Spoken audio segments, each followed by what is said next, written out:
कबीरा दुआ है बीसों। कबीर सब जग भर में आ फिरे, ज्यों रावण का रोज। सतगुरु सोधी भई, तब पाया हरि का खोज।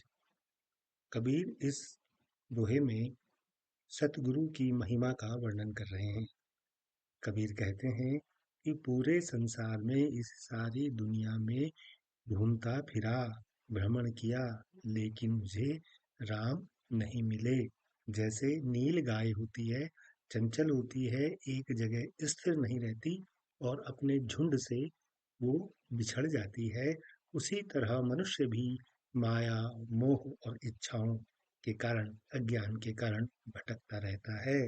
सतगुरु सो सोधी भई, और जब सतगुरु से, सच्चे गुरु से मुलाकात हुई, गुरु के विचार से, ज्ञान से आत्मा का परीक्षण हुआ, तब पाया हरि का खोज, और तब हरि को पहचानने का, हरि को जानने का, हरि के पास पहुंचने का रास्ता प्राप्त हुआ, सत्य का ज्ञान मिला। ये इस दोहे में कहा गया है। एक बार और देखते हैं कि कबीर सब जग भरमिया फिरै, ज्यों रामई का रोज। सतगुरु सौ सोधी भई, अब पाया हरि का खोज। कबीर कहते हैं कि सारे संसार में राम की खोज में घूमा, पर राम नहीं मिला। वन में सुगंध की खोज में कस्तूरी मृग मारा मारा घूमता है। उसे कोई नहीं मिलता जो ये बताए कि अरे कस्तूरी तो तेरे भीतर है। मुझ जैसे व्यक्ति को भी जब सच्चा गुरु मिला, तब गुरु ने अपने ज्ञान, विचार और उपदेश से हरि को खोजने में मेरी मदद की। ये जो विशेष बात इस दोहे में है वो ये है कि यहाँ पर कबीर कहते हैं कि ये संसार ही ऐसा है। यहाँ बिना गुरु के ज्ञान मिलना संभव नहीं है। इंसान मारा मारा भटकता है और वह अपना सारा समय ऐसे ही व्यतीत कर देता है। वो ऐसी स्थिति उस मृग की भी होती है जिसकी नाभि में कस्तूरी होती है और उसकी सुगंध को वो जंगल जंगल मारा मारा फिरता है, वक्त गुजारा करता है। और रोज यहाँ पर नील गाय से आई है। नील गाय भी अपने झुंड से अक्सर बिछड़ जाती है, ठिकाने से भटक जाती है। ज्ञान की शोध यानी सच्चा रास्ता दिखाने वाला गुरु ही होता है। और जब हमें सच्चा गुरु मिलता है तो वो हमारे भीतर के ज्ञान को फैलाता है।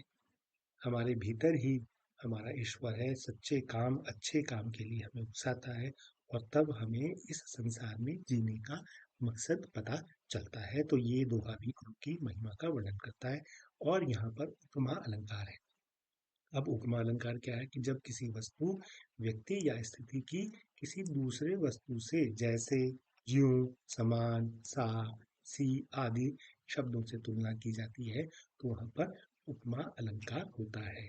उपमेय जिसकी तुलना की जा रही है, उपमान जिससे तुलना की जा रही है। साधारण धर्म दोनों में समान गुण होने चाहिए, और उपमार्थक शब्द यहाँ जैसे, ज्यों, समान, सा, से ऐसे होते हैं।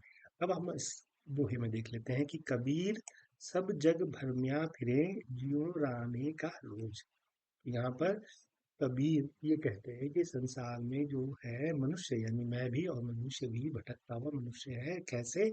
जैसे कि रोज, ये जो रोज है, गाय है, नील गाय, और इसको दूसरा रूप में हम कस्तूरी मृग भी कह सकते हैं। वो क्या है, इधर उधर भटकते हैं, चंचल हैं, दौड़ते रहते हैं। तो ज्यों, ज्यों यहाँ पे आया देखिए, ज्यों रामई का रोज। तो ये कबीर, यहाँ पर हमने आपको अर्थ पहले ही बता दिया कि जैसे मनुष्य उस नील गाय की तरह इधर उधर भागता फिरता है। नील गाय चंचल होती है, एक जगह स्थिर नहीं रहती। उसी तरह मनुष्य भी माया, इच्छाओं और ज्ञान के कारण भटकता रहता है। दूसरी पंक्ति है कि सतगुरु सोधी भई, तब पाया इन्हीं का खोज। और जब सच्चे गुरु से विचार मिला, सच्चे गुरु से मुलाकात हुई, सच्चे गुरु ने शिक्षण किया, तो हमको सत्य का ज्ञान मिला।